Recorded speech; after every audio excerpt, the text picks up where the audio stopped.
thanks for joining me.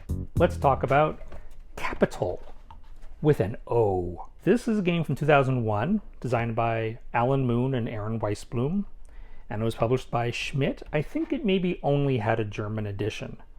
Definitely no English edition, I know that. So it was later remade as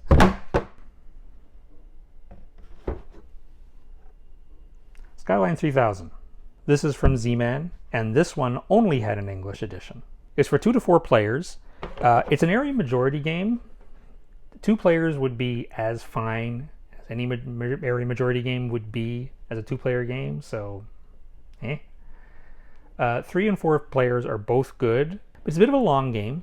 It takes about 90 minutes, and I would say ages 10 and up. So the idea is you are building buildings, towers, in districts, the 7 hills of Rome, and plus 2 bonus areas for a total of 9.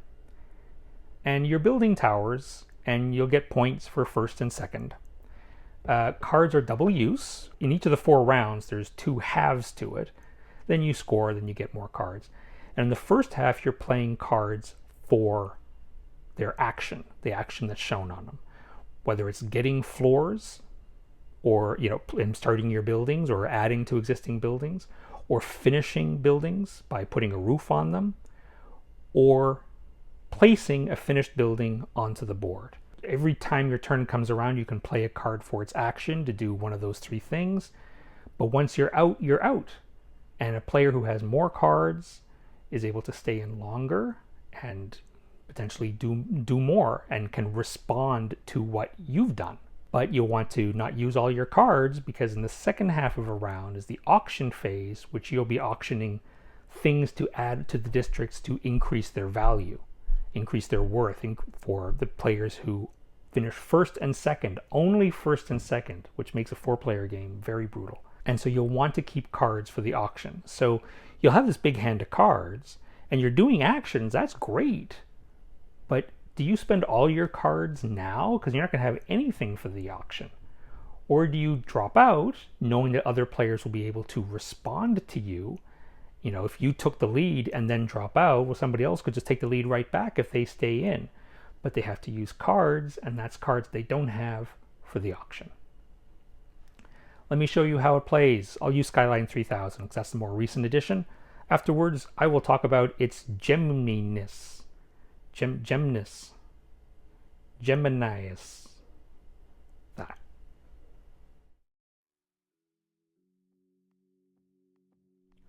To set up the game, place the board on the table between the players. Set up the 3 auction spaces. Each of these spaces will get 4 items. The big round space will get these 2. On the bottom of the stack will be these 2 mega malls. In capital, they are temples.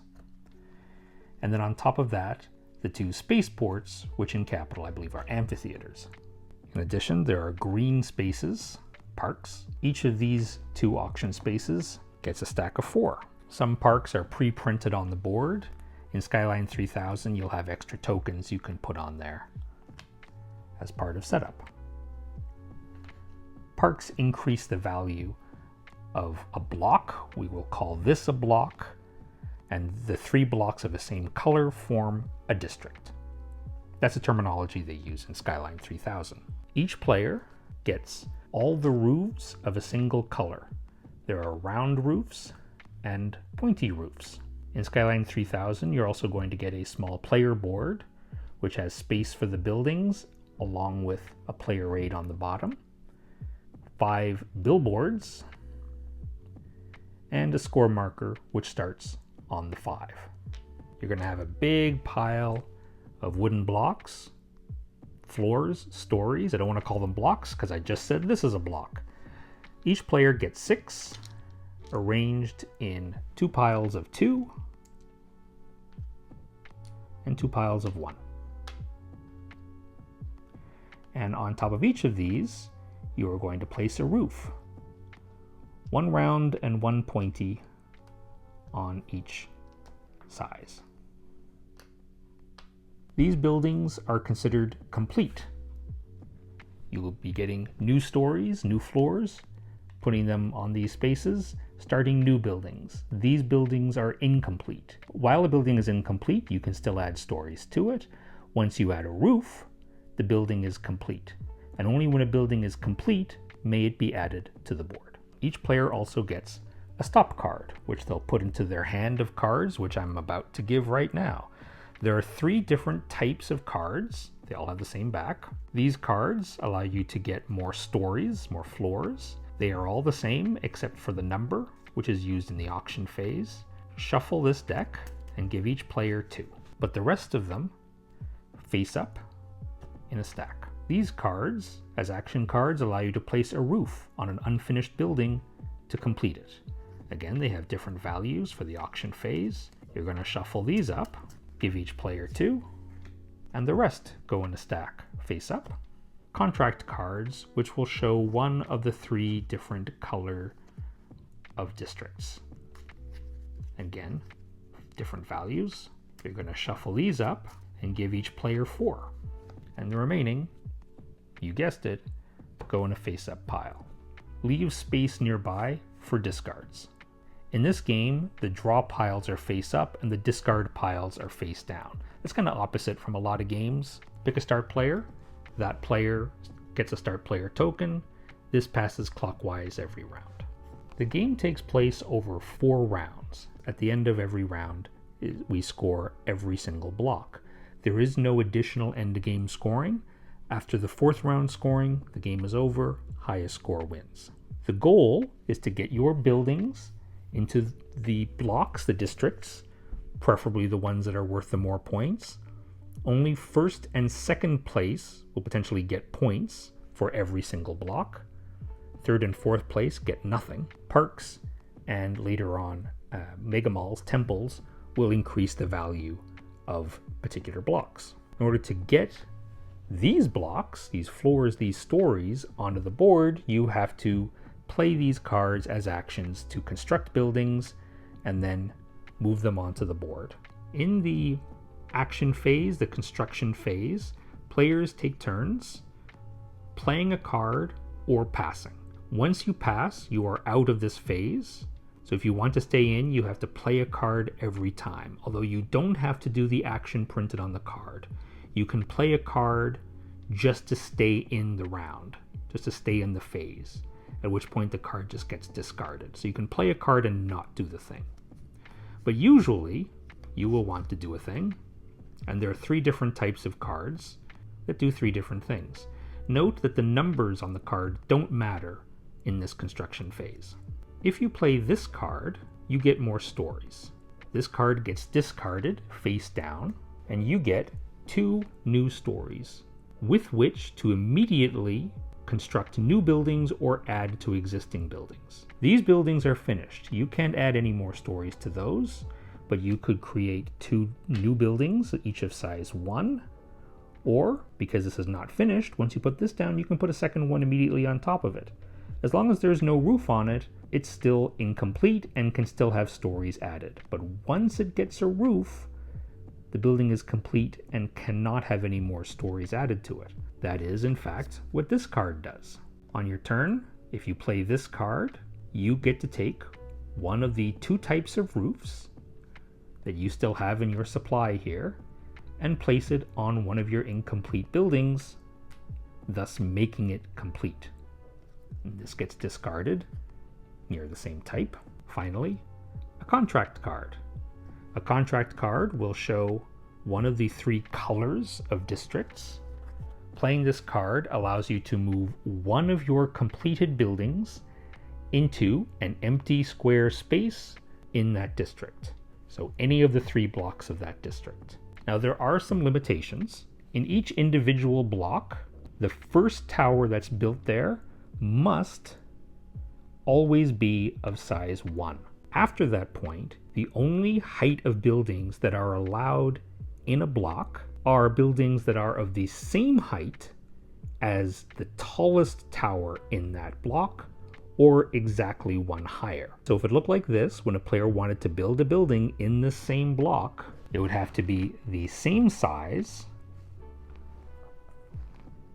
or exactly 1 higher. And if it looked like this, then the only buildings that would be allowed are size 2 or size 3, but not size 4. If you have a size 4 building, you're going to have to wait until somebody builds a size 3 building, and then you'll be able to put it down. All towers in a single block must have the same roof type. So once orange starts this block with this tower with a pointy roof, all future towers in that same block must also have a pointy roof. But all 3 blocks of the same district cannot all have the same type of roof. So if white placed a pointy roofed tower here as the first building, then this block will only accept round roofs, because all 3 cannot have the same type. In Skyline, you have another option, which is place a billboard. Billboards can be placed on any empty square space, just like a tower. Doing so costs 1 point. A billboard does 2 things. It increases the value of that block, but it also reserves the space for orange. If later on orange wanted to build a tower, they could of course build it in one of the other empty spaces, but they could also choose to replace their billboard with a tower. But if they do that, they lose another point. So it costs 1 point to place a billboard and another point to replace a billboard with a tower. So on your turn, you place a billboard and lose a point, or play a card and optionally do the action on the card, or pass. And once you pass, you're out of this phase. It can be the case where in a 4-player game, 3 players pass and the 4th player just keeps playing cards, keeps doing actions. But eventually they're going to run out of cards, or they're going to pass, and then it's on to the next phase, which is the auction phase. And in the auction phase, it's the numbers that matter, not the action. Each round, we auction 3 things, the top item in each of these 3 piles, in this order: a park, another park, and whatever this is. In the first 2 rounds, it's a spaceport. The players who are first or second in a district with a spaceport get to draw extra cards at the end of the round. And in the last 2 rounds, it's a mega mall, or temple in capital, and this doubles the value of the block that it's placed in. But we start with number 1, auctioning off a park. Players will take their hand of remaining cards, assuming they have any remaining cards, order it however they like, and place their stop card. They choose where the stop card goes, and they take their whole hand and they put it in a face down stack. And then all the players at the same time start revealing cards. 5, 1, stop. All the cards above the stop card are part of the bid. Any cards below the stop card are not part of the bid. So if you don't want to bid anything, that's fine. Just put your stop card on top. You'll immediately reveal your stop card. There's nothing above it. Your bid is 0. But in this case, my bid is 6. The player who bid the highest will pay this amount. These cards get discarded, and they get the item and they place it on any empty space of the appropriate size. So one of these little square spaces in the case of the parks, one of these big round spaces for one of these. They pay their bid, it goes in the discard pile. All the other players get their bids back. They didn't get anything, they don't have to pay anything. In the case of a tie, the player who played the single highest valued card will win the tie of the tied players. And if it's still a tie, then we look and see who has this. Of the tied players, if one of them has this or the next one in clockwise order, they win the tie. So they would pay the bid, get the item, place it anywhere they want, get their stop card back, and then we auction the second item, the second park, and then the third item, in this case a spaceport. 3 auctions. At that point, players are probably going to be low on cards. We're going to get new cards in a second, but then is scoring. So let us set up an example block. We will score each of the 9 blocks. Let's look at this block. The first and second place players will potentially score points. First place is the player with the most stories. You can see orange has 3, white has 4, green has 4. In the case of a tie for first, it's a tied player with the tallest tower, in this case green. Green will be first, and in this case, white is second. Orange will not be involved in scoring. If this wasn't here, in this case, white would finish first. But in this case, when we look and see when there's a tie for second, we actually don't care about the tallest tower anymore. For a tie for second, both tied players will score the points. First place scores 2 points, plus 1 point for every park and billboard owned by any player in that block. Second place only scores for the sum of the parks and billboards. So in this case, white scores 3 points, 2 for the block, 1 for the park. And this is a tie, so green and orange will both score 1 point for the park. If this park wasn't here, white would score 2 points, green and orange wouldn't score anything. If there's a tie for first, and the tiebreaker is also tied, in this case it's the tallest tower, then both tied players will get the first place points. White and green would both get 3 points, 2 for the block, 1 for the park, 0 because there are no billboards in there. Orange wouldn't score anything. If a district has a mega mall, a temple and capital, all scores are doubled. We do that for each of the 9 blocks. And then, after scoring, we draw cards. Starting with the start player and going clockwise from there, each player draws 6 cards. The start player draws 6, and then the next player draws 6, and so on. When you draw from the face-up pile. So my first card I draw, I can draw any of these 3 cards. If I take this one, that's 1 card, and now I can choose again. Oh, I'll take this one. Oh, these are all good, but I can't just take contracts. I need to... I mean, those are both blue. I guess I could use a yellow one. That I'm not going to get. I need some blocks. I need some roofs. There we go. There's my 6.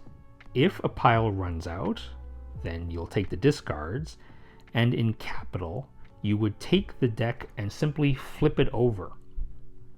So no shuffling needed. But in Skyline 3000, you would shuffle up the discards and then create a new face-up draw pile from the discards. First place in a district that has a spaceport draws 2 extra cards.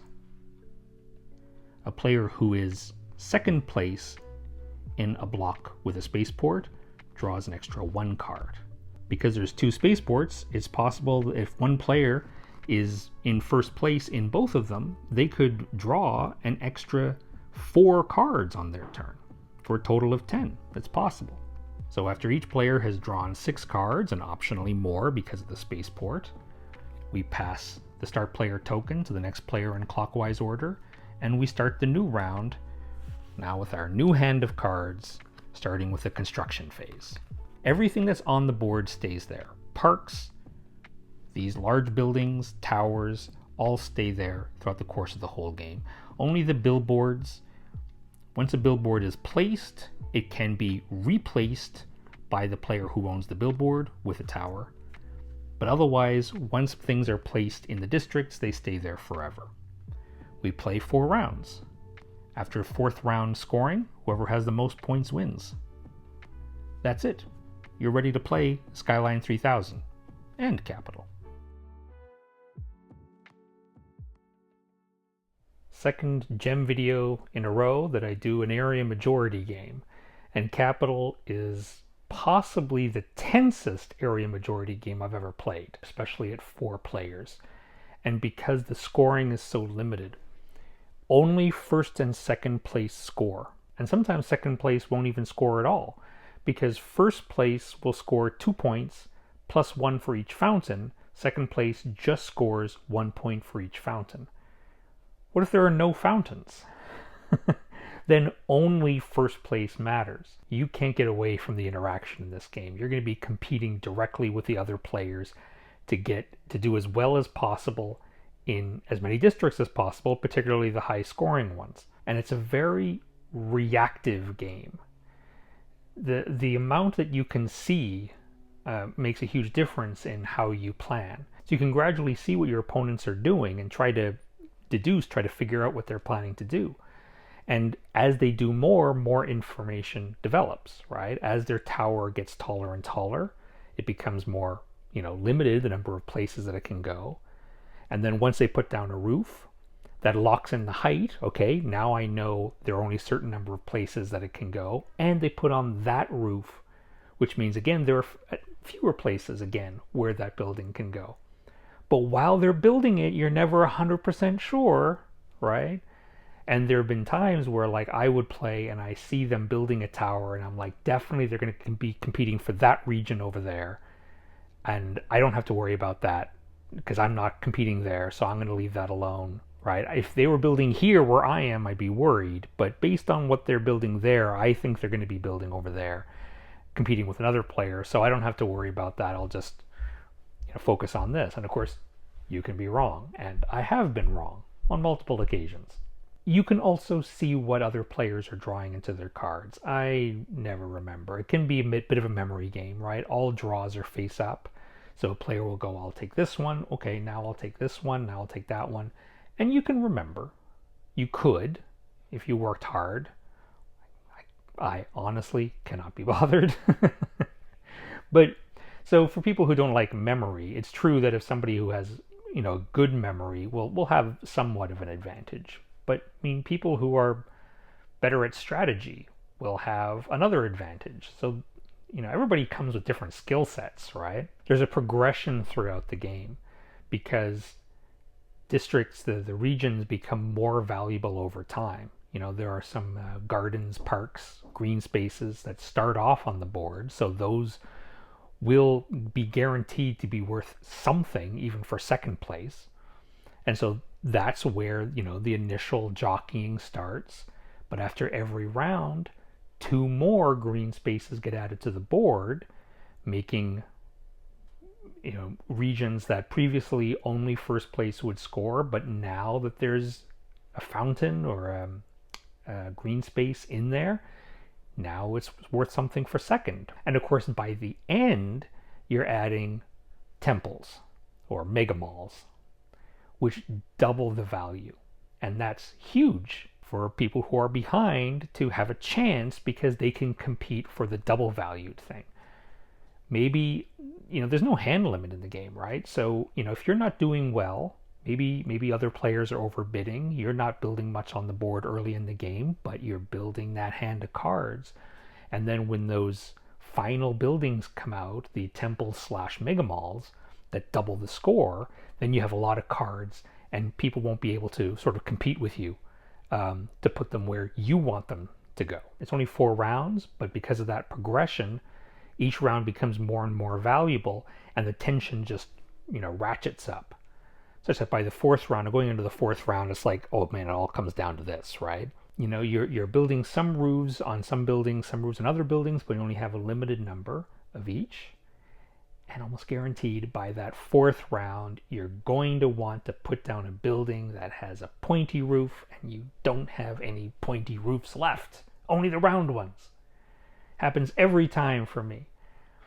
And of course, this is based on the decisions you make before that, right? Like leading up to that. The winner in a district is the one who has the most floors. Not the tallest towers, the most floors. What does that mean? Well, while you're playing, it might be tempting to just spam buildings. Just get small buildings, put them on. You can't always do that because there are height limitations. Once somebody builds a certain height building, you can't build shorter than that, but you can build the same height.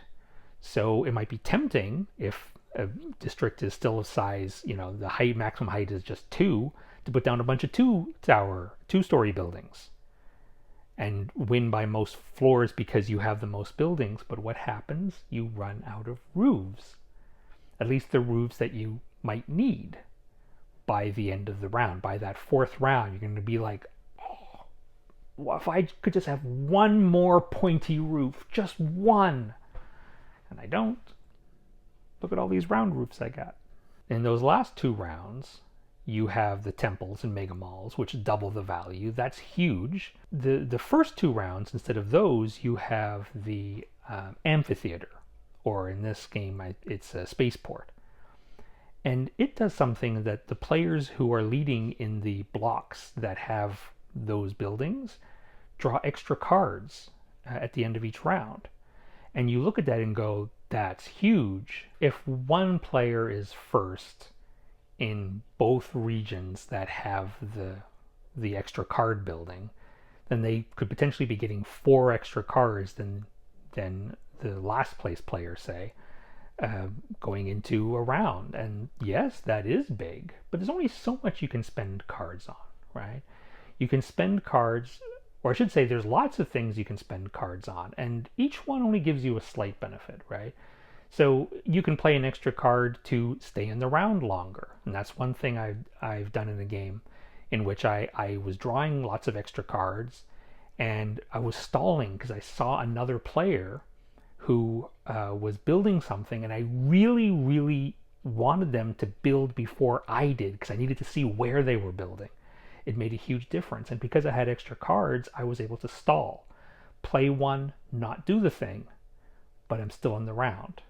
Eventually it comes back around to them, they build or they pass, and then I'm like, okay, now I'm safe, right?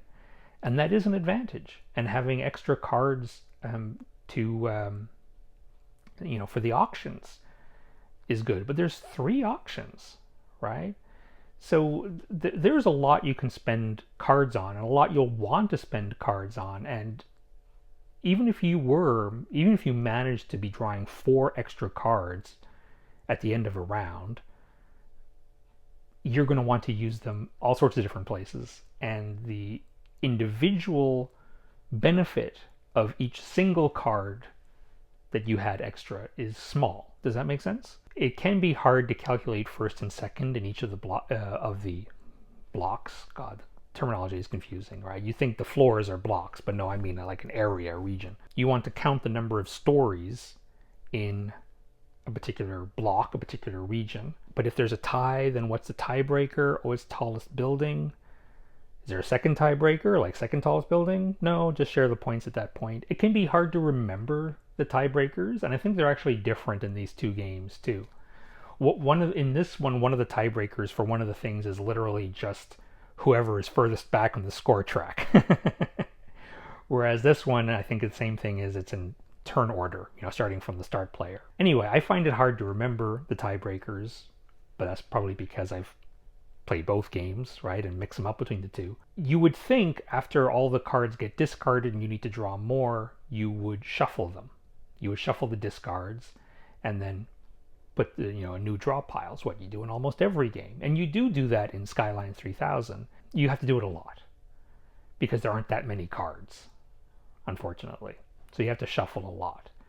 This one, in this version, instead of shuffling, they do what sounds like a clever thing, sort of, but it has its own downside for sure. And that is that all the discards, of course, are placed on the discard pile, and then face down, because the draw pile is face up, discards are face down. And then, when you run out of draw cards, you take the discard pile and you simply flip it over. No need to shuffle. I think if I take this card, that the card that I really want is under that, if I remember correctly. So I'll draw this, and I was wrong. It's not that one. So, some people might find that fun. I'm guessing a lot of hobbyists don't really enjoy that sort of thing. This is, 2001 or something this game came out? I mean, even in that area, there were designers still experimenting with different things, and that was an experiment that was worthwhile. But it had another problem by doing that. You see, the cards have 2 qualities to them, right? The action and the number. The action is almost always the same, right? There's different cards with different actions, but there's no get 2 floors or get 3 floors. Like the get floors action is always get 2 floors. So all those cards the action is identical, but the numbers are different. The numbers only matter in the auction. So of course what happens is in the action phase, you will tend to play your low numbered cards for their action, and you'll save your high valued cards for the auction. Make sense? So they clump. right? All the low-valued ones tend to clump together. All the high-valued ones tend to clump together if you don't shuffle them. My recommendation would be to shuffle anyway, regardless of what the rules say, but you do you. This one shuffles. I should just talk more about the other differences. So obviously, thematic setting, right? It was a joke in Capital that here we are, we're building these buildings and we finish them, build the roof and everything, and then decide where to put it. In ancient Rome, that doesn't make much sense, so they made it a sci-fi setting where the buildings are built like in orbit and then drop down. The artwork is a little bit silly. It's typical Josh Capel artwork, which is rather lighthearted, very, for lack of a better word, rounded. You know, everything is kind of bubbly, you know, bulbous. It's you know, it's quite charming. You know, I've enjoyed his work in other games like Scoville, for example. It is a very lighthearted. You know, this one obviously looks very serious, right? This is for the serious gamer. Look at that beige. It's a thing of beauty, and it's ancient Rome. What more do you want in a game? Like, the physical production of this is better. Again, talking about experiments with Capital, Schmidt experimented with this very odd score track. You have to see it. Each player has a column which has all the numbers of the scores, you know, all the possible scores printed on the column. You put these columns on the table, side by side. Sorry, I got distracted. My cat just used the litter and he's smelly. He is a smelly cat, our new cat. God. I'm dying here. I got to finish this. Did you even cover it? So when a player, you know, gains points, you would slide their column. They're all touching each other, so it's hard to move one without accidentally jostling the other. They're all touching. The numbers on the column are actually really, really small. So when you're sliding them, actually you can't even really see at a glance what the score is easily, because the overlay will end up blocking this tiny little number. And it's easy to be like just a little bit off. It's horrible. It's horrible. Normal score track in this one. And the cardboard in this is surprisingly thin. The board is fine, but like the little tiles that go, you know, the fountains and amphitheaters and that, they're very thin cardboard. So thicker, more proper cardboard. They have a little player board that you can put the buildings on. Not necessary, but also has a player aid. That's helpful, right? So overall, like, the production of this is really good. And you know what? Usually I prefer the old version of a game over a new one. Of course, this isn't that new. You know, transport yourself to 2010. You know, this game is relatively new, and it's like, oh, which one do I get? I wouldn't even consider this one if this one's available. And even now, 15 plus years later, I don't think this is hard to find used. I think, well, so this version only had a German edition as far as I know. This one, as far as I know, only had an English edition. So depending on where you are in the world, maybe neither one is particularly easy to find. But if you're in an English-speaking market, well, US and Canada for sure, and possibly UK, this one shouldn't be all that hard to find used, pretty inexpensive. And I would say this is a better version over this one anyway. So unless you can find this one for cheap, maybe in a, you know, in a flea market in Germany or something, I would try to get Skyline if you can. There's one more change in Skyline, which is a huge thing, and I'm kind of two minds on it, or I was of two minds on it. I've come around. I think it's a positive thing now. In this one, all the regions, the blocks, they call it in this version, have one extra space, which is potentially less tense now. There's more room to expand. But whatever, like, you could manually block them off if you wanted to with some extra components. They added something called a billboard. Now, each player has 5 billboards. They're little cardboard standees. It's the only action that you can do that doesn't require playing a card. So it's also another way that you can stay in a round without having to play a card. If you're out of cards, you can stay in the round by putting out a billboard. You put down a billboard, you lose a point, but you end up doing 2 things. One, you reserve that spot for yourself later if you want to, but you don't have to. Nobody else can build there. You have the option of building there later, but you don't have to, because the other thing it does is it increases the value of that region by 1 point. The thing is, it really adds some, I guess, shared incentives. One recent game of this I played of Skyline 3000 is I had a region, and I was pretty much tied in that region with another player. And what we ended up doing was putting down our billboards to fill up that region. What did that mean? Well, one, no other players could get in there. Once it was full of billboards and our buildings, that's it. We knew nobody else was competing with us. And at that point, we were tied. So we were both getting the points. Each of those billboards is adding 1 to the value of that region. So by adding these billboards, of course, we're losing points. If you do it in an early enough round, you only lose 1 point by putting it out, but that's adding 1 point every round going forward. I feel it really helps with the shared incentives of the game, and it gives an extra option. And I'm usually a little bit wary of additions, like little, you can call it like a mini expansion or something, right? That Capital didn't have, but it's a small addition to Skyline 3000, and I'm usually skeptical of those, but I actually like this. I like the billboards in Skyline 3000. The only downside is that they're a bit gaudy. They're actually really tall. So you have these, districts with all these buildings, but then the billboards are taller than the buildings. I guess it's thematic. The billboards are supposed to be ugly, but it just affects the look of the whole game. I would be tempted to replace them with something a little bit smaller.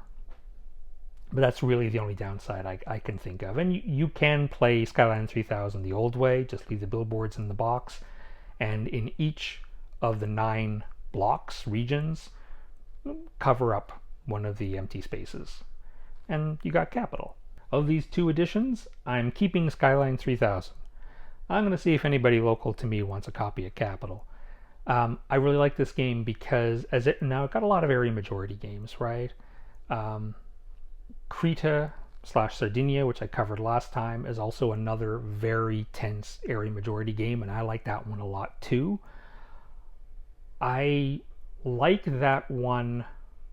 I don't know, I like the game design of Creta maybe a little bit more, but I'm also worse at that game than I am at this one. I'm not bad at this game. I've won games of it. I won't say how many, but I have. This is a game I'm going to be keeping around. And the fact that you can get this game in English-speaking markets, at least in the US and Canada, I think relatively easy. They made a number of them, and I don't think a lot of people put value on it. So if I were you, I would, if you like area majority games and you're not already have all your money spent because you bought Creta last time, Sardinia, you still got money in your pocket, or maybe something about that didn't appeal to you, look at this one instead. Get a used copy of this, shouldn't be too hard.